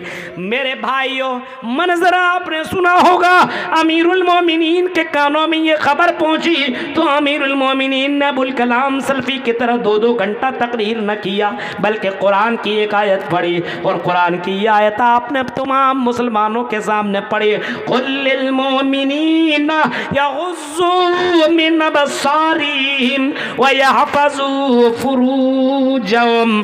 ऐ मुसलमानों, ऐ नौजवानों, अल्लाह तुम्हें हुक्म देता, अल्लाह तुम्हें ऑर्डर देता है कि तुम अपनी निगाहों की हिफाजत करो, अपनी निगाहें नीची रखो और अपनी शर्मगाह की तुम हिफाजत करो। ऐ मुसलमानों, अल्लाह तुम्हें ऑर्डर दे रहा, अल्लाह तुम्हें हुक्म दे रहा है। कुरान की इस आयत को सुन लेने के बाद ये मुसलमान नौजवान अपने घर से बहुत ज़्यादा दिन दूर थे, जब वो गलियों से गुजरने लगे, रास्तों से गुजरने लगे, लड़कियां हसीनो जमील थी, सुंदर थी, ब्यूटीफुल थी, बहुत ही ज़्यादा खूबसूरत थी। उन लड़कियों ने नौजवानों के अपने तरफ बुलाने की कोशिश की, हजार कोशिश करने के बावजूद मेरे भाइयों लड़कों ने पलट करके नहीं देखा, उन लड़कियों की तरफ निगाहें नहीं की। कुरान की एक आयत सुनने के बाद उनकी तरफ देखा ना, गवारा न किया। जब दूर निकल गए, जब उस गांव से, उस बस्ती से जब दूर निकल गए, बाहर जाने लगे, पीछे से ये लड़कियां दौड़ती हुई भागती हुई लड़कों के पास जाती है और कहती है, ओ लड़के, कौन से कुरान को तुम मानते हो, कौन से इस्लाम को तुम मानते हो, कौन से अल्लाह को तुम मानते हो, ज़रा हमें भी तो वो कलमा पढ़ा दो और हमें भी तो इस्लाम के अंदर दाखिल कर दो। तुम्हारा ईमान इतना पक्का है, तुम्हारा ईमान इतना सच्चा है कि हमारी तरफ तुमने देखना गवारा न किया, तुम्हारी निगाहें हमारी तरफ देखना गवारा न किया, ज़रा हमें भी कलेमा पढ़ा दो। और उन्होंने अशहदु अल्लाह इलाहा इल्लल्लाह व अशहदु अन्ना मुहम्मदुर रसूलुल्लाह पढ़ करके वो भी मुसलमान बन जाती है। मेरे प्यारे साथियों, ज़रा तसव्वुर करो, गौर करो, ये ईमान कितना मजबूत था कि लड़कियां अपने तरफ बुलाती थी और बाकायदा खूबसूरत बन करके ब्यूटी पार्लर में जा करके सारा मेकअप करके आने के बाद लड़के उसकी तरफ देखना गवारा न करते थे। आज का मुसलमान सिर्फ हेलो और हाई कर दिया, या किसी फेसबुक में हेलो और हाई कर दिया, मैं अपना नंबर दूंगी, ज़रा कमेंट करो मैं कैसी लग रही हूँ। आज मुसलमान लड़का कमेंट करना चालू कर देता है। हाय रे मुसलमानों, ज़रा बताओ अल्लाह की मदद आएगी तो कैसी आएगी? आज मुसलमानों के पास ईमान नहीं है, आज मुसलमानों के पास अल्लाह का डर नहीं है, आज मुसलमानों के पास अल्लाह का खौफ नहीं है, आज अल्लाह ताला से नहीं डरता है। आज मुसलमान दूसरों से डरता है, पुलिस वालों से डरता है, गाँव वालों से डरता है, है, समाज वालों से डरता है, अपने माँ बाप से डरता है, लेकिन डरता नहीं है तो सिर्फ अल्लाह से नहीं डरता है। डरना सिर्फ अल्लाह से चाहिए था, लेकिन अल्लाह का डर अपने समाज से ख़त्म हो चुका है। अल्लाह का डर नहीं, ईमान नहीं है, इसी वजह से अल्लाह की मदद नहीं आ रही है। 12 बज चुका, बहुत देर नहीं बोलूँगा। गौर कीजिए मेरे भाइयों, पहला प्रॉब्लम और पहला रीज़न जो है अल्लाह की मदद ना आने की, वो रीज़न है ईमान की कमी। ईमान कितना कम है देखिए, आज़ान होने के बाद कितने लोग नमाज़ पढ़ने तक नहीं जाते हैं। ईमान की कमी नहीं है। एक मुसलमान आज़ान सुन करके घर में बैठे, ये मुसलमान है? हाँ, आज़ान सुन करके दुकान में बैठा रहे, ये मुसलमान है? अल्लाह की कसम, ये मुसलमान के नाम पर कलंक है, इसको डूब करके मर जाना चाहिए था। आज़ान सुनने के बाद मस्जिद न जाओ, कौन जाएगा? तुम्हारी मस्जिदों को आबाद कौन करेगा? आज़ान सुनने के बाद तुम मस्जिद में तुम जाओ, अपने बच्चे को तुम लेकर के जाओ, और आई मेरी माँ, आज़ान सुनने के बाद तुम नमाज पढ़ो। अगर तुम्हारे यहाँ मस्जिद में पढ़ने की जगह नहीं है तो घर में नमाज पढ़ो, और ख़ुद पढ़ो और अपने बेटियों को नमाज पढ़ाओ। क्योंकि अल्लाह के नबी ने फरमाया, जब बच्चा 7 साल का हो, मोरो औलादकुम बिस्सलाति वहुम अबनाउ सब'i सिनीन, जब बच्चा 7 साल का हो तो नमाज पढ़ने का हुक्म दो। और जब यही बच्चा 7 साल से ज़्यादा हो जाए, यानी 10 साल को पहुँच जाए, तो मार मार करके नमाज पढ़ाओ, मार मार करके नमाज पढ़ाओ। ये नमाज सबके लिए है, सारे मुसलमान के लिए है, चाहे मर्द हो या औरत हो, या फिर कॉलेज में पढ़ता हो, या फिर यूनिवर्सिटी में पढ़ता हो या पढ़ती हो, या फिर मदरसे में पढ़ते हो, शादीशुदा हो गैर शादीशुदा हो, सभी लोगों के लिए ये नमाज है, और सभी लोगों के लिए नमाज वक्त पर है। इन्नस्सलाता कानत अलल मुमिनीना किताबम मौक़ूता, फरमाया नमाज उसकी औकात में पढ़ना ज़रूरी है। ज़ोहर की नमाज ज़ोहर में पढ़ो, असर की नमाज असर में पढ़ो, मगरिब की नमाज मगरिब, इशा की नमाज इशा में, फजर की नमाज फजर में। तुम अपने मस्जिद को आबाद नहीं करोगे तो तुम्हारी मस्जिदों को आबाद कौन करने के लिए आएगा? इस वजह से मुसलमानों, अपने अपने मस्जिदों को आबाद करो, तब अल्लाह ताला तुम्हारी मदद करेगा।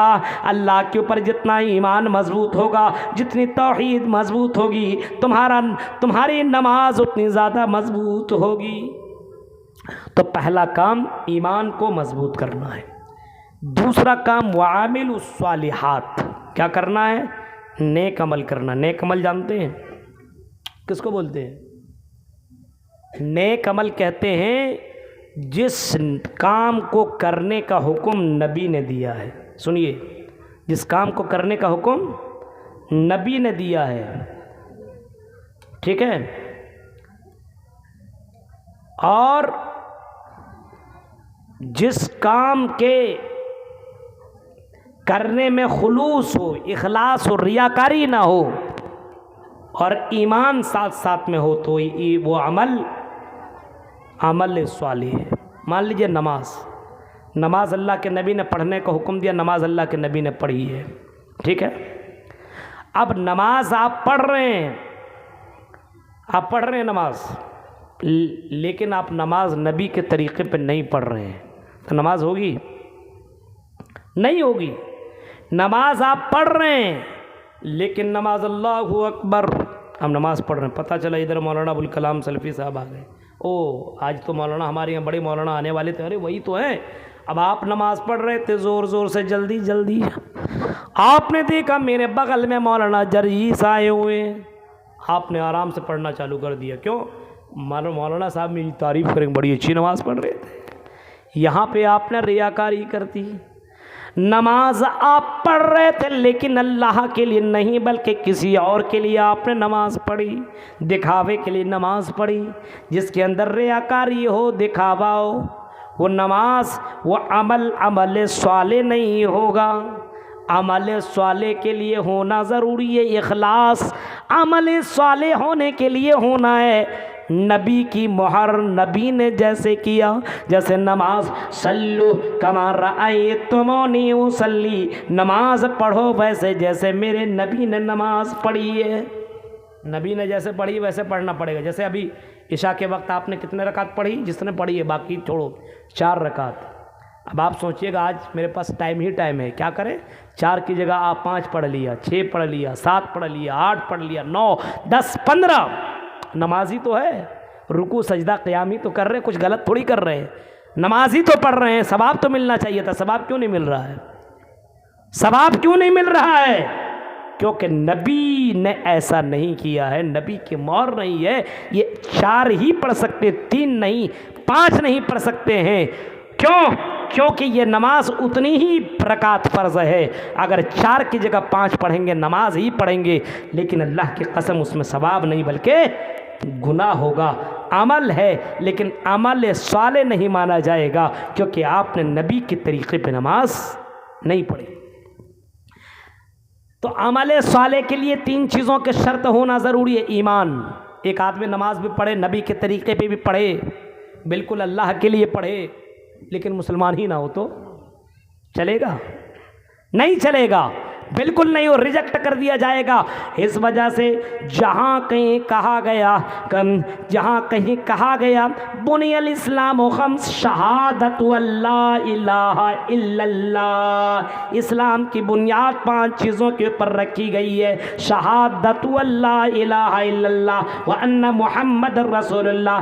बुनियाद, इस्लाम की बुनियाद 5 चीज़ों पर रखी गई है। पहला तौहीद का इकरार करना, ला इलाहा इल्लल्लाह मुहम्मद रसूलुल्लाह का इकरार करना, व इकामिस सलाह, फिर नमाज कायम करना, नमाज अदा करना। यानी ईमान के बाद ये अमल साले शुरू हो रहा है। ईमान नहीं है तो अमल साले भी नहीं है। अगर कोई गैर मुस्लिम भाई अगर ठंडी के मौसम में अगर ये कंबल बांटे, कंबल बांटना भी नेक अमल है, लेकिन गैर मुस्लिम भाई अगर इस कंबल को बांटता है तो दुनिया में उसका अजर मिलेगा, मरने के बाद उसे अजर नहीं मिलेगा, मरने के बाद उसे सवाब नहीं मिलेगा। इस वजह से ईमान लाने के बाद कोई काम करोगे तभी सवाब मिल सकता है, तभी आपको जन्नत मिल सकती है। ईमान नहीं, कुछ भी कर लो, दुनिया को दान प्रदान कर लो, चाहे 1000 नमाजें पढ़ लो, चाहे कुछ भी कर लो, लेकिन ईमान नहीं है तो आपको सवाब नहीं मिलेगा। तो अमल साले करेगा जो भी, तो अमल साले करने वालों की मदद अल्लाह ताला करेगा। आज अमल साले कितने लोग करता है? आज देखिए रियाकार लोग, अभी 15वीं शाबान को कितना कुछ हुआ, बोलने की ज़रूरत नहीं है। 12 रबीउल अव्वल को कितने झंडे लगते हैं, कहीं साबित है कुरान और हदीस में? एक हदीस दिखाओ, कुरान की एक आयत दिखाओ। हाँ, शब बारात के मौके पे एक भी आयत दिखाओ। नबी ने किया, सहाबा ने किया, सलफ़ सालिहीन ने किया, इमाम बुखारी, इमाम शाफी, इमाम अहमद, इमाम हम्बल, किसी भी इमाम ने किया तो साबित करो। किसी ने नहीं किया, खुद कर रहा है। ये मौलवी है, अपने पेट के वास्ते पता नहीं क्या क्या करेंगे। मेरे भाइयों, ये सब की सब बिदात है, ये सब के सब इस्लाम के नज़र में गलत है। इसको करने से सवाब नहीं बल्कि गुनाह होगा, इतना आप समझ जाइए मेरे भाइयों। इस वजह से जो भी काम कीजिए ओरिजिनल डुप्लीकेट नहीं इस्लाम में चलेगा, नहीं चलेगा। नेक अमल कीजिए, नेक अमल। 2 काम हो गया, नेक अमल। तीसरा काम, और बहुत ध्यान से इसको सुनिएगा, तीसरा काम बहुत ज़रूरी है आज के दौर में। तीसरा काम ये है कि अल्लाह की मदद करो। क्या करो? अल्लाह की मदद करो, अल्लाह की हेल्प करो। अब आप बोलिए मौलवी साहब हम अल्लाह की हेल्प क्या करें? हम कहाँ और अल्लाह कहाँ? हम फ़कीर, अल्लाह अमीर, गरीब, अल्लाह कहाँ मालदार, हम गरीब। हाँ, हम अल्लाह की मदद कैसे करें मौलवी साहब? हम तो खुद अल्लाह से मांगते, अल्लाह दे दे दे दे दे, हम कैसे उसकी मदद कर सकते हैं? हम अल्लाह की मदद कैसे कर सकते हैं? अल्लाह कहता है इन तंसुरुल्लाह यंसुरुकुम व युसब्बित अक़दामकुम। आई लोगों, अगर तुम अल्लाह की मदद करोगे तो अल्लाह तुम्हारी मदद करेगा। कुरान करीम सूरह मोहम्मद पढ़ लेना, इन तंसुरुल्लाह यंसुरुकुम, अगर तुम अल्लाह की मदद करो तो अल्लाह तुम्हारी मदद करेगा। वो युसब्बित अक़दामकुम, तुम्हारे कदमों को साबित कदम कर देगा, तुम्हारे कदमों को जमा देगा। तुम्हें कोई बर्बाद नहीं कर सकता, कोई तुम्हें जलील और रुसवा नहीं कर सकता, तुम्हारे कदमों को अल्लाह ताला जमा देगा। शर्त ये कि तुम अल्लाह की मदद करो। अल्लाह की मदद कैसे करें? आओ आओ ज़रा हम तुम्हें बताएं, ओ भस्म नगर के लोगों, ओ मालदा और बंगाल के लोगों, हम अल्लाह की मदद कैसे कर सकते हैं। आज आज अल्लाह की मदद की सख्त ज़रूरत है। आज इस्लाम को मिटाने की साजिशें रची जा रही हैं, आज कुरान को ख़त्म करने की कोशिश की जा रही है, आज हिजाब के ऊपर पाबंदी लगाई जा रही है, आज मस्जिदों को निस्त नाबूद किया जा रहा है, आज मदरसों के ऊपर ताले लगाए जा रहे हैं, आज उलमा को बंद किया जा रहा है, आज उलमा को ख़त्म करने की साजिशें रची जा रही है। ऐ मुसलमानों, अल्लाह की मदद का मतलब ये इस्लाम की तुम मदद करो। क्या करो? इस्लाम की मदद। इस्लाम की मदद। जहाँ दावती प्रोग्राम हो, जहाँ जलसा हो, जहाँ इस्लामी प्रोग्राम हो, इस्लामी प्रोग्राम में दान प्रदान करो। जितना पैसा दे सकते हो, जितना टाइम दे सकते हो, तन मन धन से साथ दो। कितने मुसलमान हैं जलसा क्यों कर रहे हैं? नहीं करना चाहिए, इतना पैसा खर्चा हो रहा है। और आर्केस्ट्रा हो तो वो पैसा देंगे, गलत काम हो तो पैसा लगाएंगे, दीन के काम में वो पैसा नहीं लगा सकते। मदरसे बन रहे हो तो मदरसों में तुम पैसे लगाओ, अल्लाह की मदद करो, क्योंकि इन्हीं मदरसों से उलमा निकलते हैं, मौलवी निकलते हैं, जिनसे तुम दीन की बातें सुनते हो, जो तुम्हारा निकाह पढ़ाता है, तुम्हारा जनाजा पढ़ाता है, और साथ साथ में तुम्हारे बच्चों को कुरान भी पढ़ाता है, तुम्हें इस्लाम की बातें सिखाता है। मदरसों से ये बच्चे निकल रहे हैं, अपने यहाँ मदरसे को कायम करो, मदरसों को ज़िंदा करो। अगर तुम्हारे यहाँ मदरसे नहीं है तो जहाँ कहीं मदरसा हो, उन मदरसों को तुम मजबूत करो, क्योंकि इन मदरसों से उलमा निकलते हैं, हुफ़ाज़ निकलते हैं, जिनके पीछे तुम नमाज अदा करते हो। अल्लाह की कसम, ये मदरसे न रहें तो नमाज पढ़ाने वाला कोई ना होगा, तुम्हारा निकाह करने वाला कोई ना होगा, तुम्हारा जनाजा पढ़ाने वाला कोई ना होगा। इस वजह से फरमाया इन तंसुरुल्लाह, तुम अल्लाह की मदद करो, यानी अल्लाह के दीन की तुम मदद करो। मदरसों को मजबूत करो, मस्जिदों को मजबूत करो, मस्जिद के अंदर जो इमाम है, इमाम साहब की मदद करो, मुअज्जिन साहब की मदद करो, मस्जिद को जो लोग चला रहे हैं उनके हाथ को मजबूत करो। कितने लोग हैं जो मस्जिद जाते नमाज़ पढ़ने के लिए, एक एक महीना तक नमाज़ पढ़ते, 10 रुपया भी नहीं देते हैं। इतने कंजूस महाकंजूस लोग हैं। कभी कभी 5 रुपया देता। बताइए, आप ट्रेन में सफ़र कीजिए, किसी मांगने वाले को अल्लाह के नाम पे दे दे उसको 5 रुपया दीजिएगा, उठा करके आपको 10 रुपया दे देगा, ले मुझसे भी बड़ा फ़कीर तू है। और यहाँ पे क्या होता है, मस्जिद में 5 रुपया दिया, शर्म नहीं आती अल्लाह के घर में 5 रुपया देते हुए? जलसे में भी चंदे के लिए बात हो रही तो रोज़ाना। अब बताइए किसके लिए चंदा हो रहा है? मदरसा के लिए। किसके लिए? एक एक घर तुमने कई कई लाख रुपए का बनाया है। ऐ भस्टम नगर के लोगों, ये घर तुम्हें जन्नत नहीं दे सकता है, लेकिन अल्लाह के कसम मदरसा तुम्हें जन्नत में ज़रूर पहुंचाएगा, मस्जिद तुम्हें ज़रूर पहुंचाएगा। इस वजह से अमीरों, जिनको अल्लाह ताला ने नवाजा है, पता नहीं कब सांस तेरी अटक जाएगी, कब मर जाओगे, कब्र में चल जाओगे, दुनिया में सदक़े जारिया करके जाओ। ये मदरसा ये सदक़े जारिया है। इन मदरसों को अगर तुमने कायम कर दिया, कहाँ भी मैं गया हुआ था मिदनीपुर, वहाँ पे गया हुआ था, तो एक आदमी ने ही पूरा मदरसा बनवा दिया, एक ही आदमी ने। उसको अल्लाह ने नवाजा तो है, क्या 10 लाख 15 लाख चंदा करोगे? लो बनाओ मदरसा, बना दिया। आपके यहाँ भी बहुत से पैसे वाले लोग, ऐसा थोड़ी है 1-1 लाख दे सकता है, लेकिन देगा नहीं। वही लोग है, मदरसा के लिए कौन पैसा देगा? जलसे के लिए कौन पैसा देगा? ये पैसा कब्र में लेकर के जाओगे। अल्लाह कहता मंज़ल्लज़ी युक़रिज़ुल्लाह क़र्ज़न हसना, कौन है जो अल्लाह को बेहतरीन कर्ज़ देता हो? उलमा को, मदरसों को, मस्जिद को अगर आप पैसा देंगे तो आप गरीब नहीं होंगे। अल्लाह 1 रुपया देंगे तो अल्लाह 700 गुना, 1 के रुपया में 700 रुपया, या 700 से भी ज़्यादा अल्लाह ताला देगा। अब बताइए कौन है दुनिया में जिसको हम 1 रुपया दें और 700 रुपया दें? कोई है? इसी वजह से हज़रत उस्मान गनी के बारे में आता, जब मदीना के अंदर कहत पड़ गई, भूखे के लिए, खाने के लिए तरसने लगे, दाना के लिए तरसने लगी, मदीना की धरती के ऊपर जब कहत साली पड़ गई, तो मदीना के ताजिरों ने अपने अपने माल रोकना शुरू कर दिया। कभी कभी होता है ना, किसी चीज़ की कमी हो जाती है तो उसका डिमांड बढ़ जाता है, पैसा बढ़ जाता है। अभी प्याज की कीमत कितनी ज़्यादा बढ़ गई थी, टमाटर की कीमत अभी 2 महीना पहले टमाटर अभी देखिए 10 रुपया 15 रुपये केजी मिल रहा है, उस वक्त 200 रुपया 300 रुपया कहीं पे मिल रहा था किलो, आदमी ले रहा था। क्यों? कमी आ गई, अब उसी का दाम बढ़ गया। जो चीज़ कमी आ जाती है उसका दाम बढ़ जाता है और दाम में बेचने लगते हैं। मजबूरी में तो भाई लेना पड़ेगा। हाँ, मजबूरी में तो कोई भी चीज़ ले सकते हैं ना।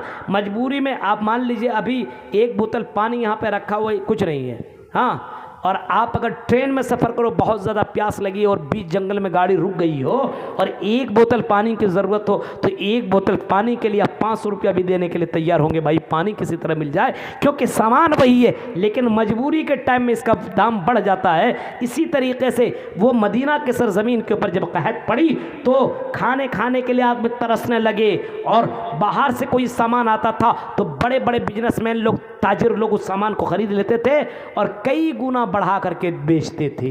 ये करते थे। मदीना के बाहर बहुत से ताजिर पहुंचे और देखने लगे किसका सामान आ रहा है। कई सौ ऊँटों में शाम से सामान लदा हुआ ऊँटों में आया और ये सामान किनका था? यह सामान उस्मान गनी का था। उस्मान गनी रज़ी अल्लाह ताला अन्हु का था। यह उस्मान गनी कौन है? अल्लाह के नबी के दामाद हैं, जिनको अल्लाह ताला अल्लाह के नबी ने 2 बेटियों को दिया था उनके निकाह में। हज़रत उस्मान गनी का सामान आया, कई हज़ार ऊँटों में लद करके जब सामान आया तो मदीना के बड़े बड़े बिजनेसमैन बाहर आ गए, बड़े बड़े तुज्जार बाहर आ गए और हज़रत उस्मान गनी से कहते हैं, आई उस्मान गनी हमें ये सामान दे दो, जितना तुम कीमत बोलो उतना हम तुम्हें दाम दे दें। मान लीजिए चावल है, अभी हमारे यहाँ चावल आपके यहाँ 20 रुपया केजी मानिए, 25 रुपया केजी मानिए। लोगों ने कहा उस्मान गनी तुम इस चावल को 25 की जगह तुम 50 रुपये में दे दो। 25 रुपया दाम है, 25 में लाए हो तुम शाम से, 50 दे दो। उस्मान गनी कहते हैं नहीं, मुझे इससे भी ज़्यादा दाम मिलने वाला है। दूसरा ताजिर कहता है 50 की जगह 75 में दे दो। 30 उस्मान गनी कहते हैं नहीं, इससे भी ज़्यादा हमें मिलने वाला है। चौथा कहता है आई उस्मान हमें तुम 100 रुपया केजी दे दो। 25 का 100 रुपया 3 गुना बढ़ा करके दे रहे हैं। अब उस्मान गनी कहते नहीं, इससे भी ज़्यादा हमें मिलने वाला है। एक चौथा और पांचवा ताजिर कहता हमें 125 रुपये में दे दो। उस्मान गनी कहते नहीं, हमें इससे भी ज़्यादा मिलने वाला है। एक सातवां ताजिर कहता है हमें 150 रुपये केजी में दे दो। आई उस्मान 150 रुपये केजी, 25 की जगह हम 150 दे रहे हैं, उसमें तुम दे दो। उस्मान गनी कहते हैं नहीं, इससे भी ज़्यादा मिलने वाला है। एक और ताजिर आगे बढ़ता है, कहता उस्मान गनी 175 में दे दो, 175 रुपये में दे दो। उस्मान गनी कहते नहीं, इससे भी ज़्यादा हमें मिलने वाला है। एक और आगे बढ़ा, कहा है उस्मान हमें तू ये सारा सामान 200 रुपये केजी में दे दो।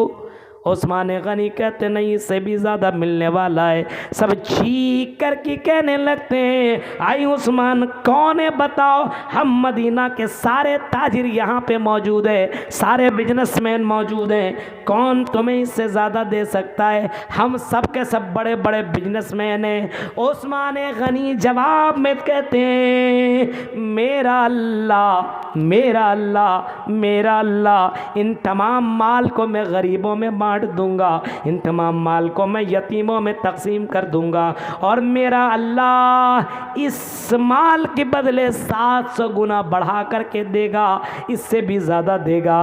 तुम 700 गुना बढ़ा करके नहीं दे सकते हो, तुम इतना दाम कभी भी नहीं दे सकते हो, मेरा अल्लाह उससे भी ज़्यादा दे सकता है। मेरे भाइयों, ये कह कर के उस्मान गनी ने तमाम माल को गरीबों और यतीमों में बांट दिया। और मालदार लोगों बताओ उस्मान गनी हो करके और इतने मालदार हो करके वो जब यतीम और गरीब के लिए इतना कुछ कर सकते हैं, तो आपने यहाँ मदरसे कायम करके यतीम गरीब बच्चों को तो पढ़ा सकते हो, अपने यहाँ तो आलिम बना सकते हो, सदक़े जारिया के लिए ये काम कर सकते हो। जब तुम ये काम करोगे तो अल्लाह तुम्हारी मदद करेगा। इन तंसुरुल्लाह यंसुरकुम व युसब्बित अक़दामकुम, फरमाया अगर तुम अल्लाह की मदद करो तो अल्लाह तुम्हारी मदद करेगा। तो अल्लाह की मदद करो। कुछ लोग नमाज पढ़ने वाले भी कहते हैं जलसा नहीं होना चाहिए, मदरसा नहीं बनना चाहिए, फला नहीं होना चाहिए। अल्लाह की कसम ये मुनाफिक है, मुनाफिक। हर वक्त यही सोचना चाहिए कि अल्लाह का दीन अपने गांव के अंदर आ जाए, इस्लाम का कानून अपने यहाँ ज़िंदा हो जाए, इस्लामी तहजीब अपने यहाँ पैदा हो जाए, हमारी लड़कियाँ पर्दा में आ जाए, हमारे नौजवान लड़के दीनदार बन जाए। हर किसी की ये सोच होनी चाहिए, हर किसी की ये फ़िक्र होनी चाहिए, तब समाज के अंदर इस्लाह हो सकता है। इतना बड़ा प्रोग्राम होने के बाद कितने लोग अपने घर के अंदर बैठे हुए हैं लेकिन दीन सुनने के लिए नहीं आ सकते हैं। अल्लाह की कसम मैं बता रहा हूँ, ऐसे लोग अल्लाह के यहाँ क्या जवाब देंगे समझ में नहीं आता है। अल्लाह के यहाँ इनको जवाब देना पड़ेगा। इस्लाम की मदद करो, चाहे आप जैसे कर सकते हो, जिस तरीके से कर सकते हो, तन मन धन से, हर एतबार से तुम अल्लाह की मदद करो, अल्लाह तुम्हारी मदद करेगा। नबी ने अल्लाह की मदद की, सहाबा ने अल्लाह की मदद की, तबा ताबईन ने मदद की, उलमा ने मदद की, असलाफ ने मदद की। तुमको भी अल्लाह की मदद की ज़रूरत है। मान लीजिए इस्लाम को पहुंचाने के लिए हम कितना दूर से आए हैं, ये इतना दूर का सफ़र करके हम कंटिन्यू 10 घंटा कार से सफ़र करके आए, फिर हमें जाना पड़ेगा। मेरे भाइयों, क्यों? इसकी एक वजह यह है कि आपने हमें दीन के लिए बुलाया है, आपने हमें इस्लाम सुनने के लिए बुलाया है। हमने आपके सामने इस्लाम को पेश किया है, हमने आपके सामने कुरान को पेश किया है। कौन है जो कुरान का पैसा दे? कौन है जो हदीस का पैसा दे? कुरान की कोई कीमत नहीं हो सकती, हदीस की कोई कीमत नहीं दे सकता है।